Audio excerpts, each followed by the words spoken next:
What we've done is we've determined the key that a song is written in based upon its number of flats or sharps in the key signature.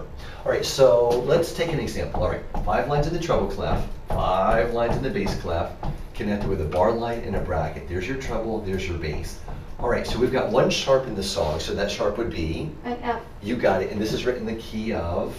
G. You got it. All right, so we know that a song that has one sharp, that sharp will always be F, and that's considered to be written in the key of G because that song is loosely based on the scale of G major.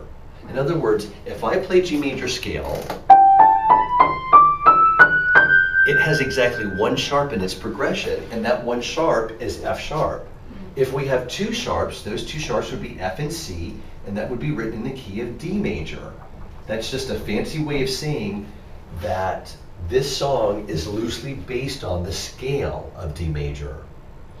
All right, now the reason this is important is that ultimately you want to be thinking in the key in which it is that you're playing. So it's important to identify the key upon which the song is written, because every time you play a song that's written in the key of D major, it has a certain sound to it, it has a certain feel to it. It'll always have two sharps in it, F and C. It's kind of like speaking a different language, or each one of these keys that the song is written in being a mini little language. Think about back in high school when you took a language. What language did you take? French. Okay, so you remember that when you were starting to learn French, the teacher told you, don't think in English and translate one word at a time. I, je, am, suis, to be, être. No, instead she said to think, je suis, être, nous sommes en classe. She told you to think in the language in which you were speaking. Well, it's the same thing when you're playing the piano. You want to be thinking in the language, the mini language, the key in which it is that you're playing, so that naturally your hands will go up for your F and C sharps.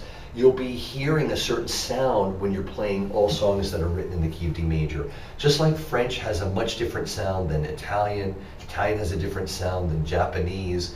When you're hearing the differences of these languages, it's analogous to your hearing the differences in the keys in which you're playing at the piano.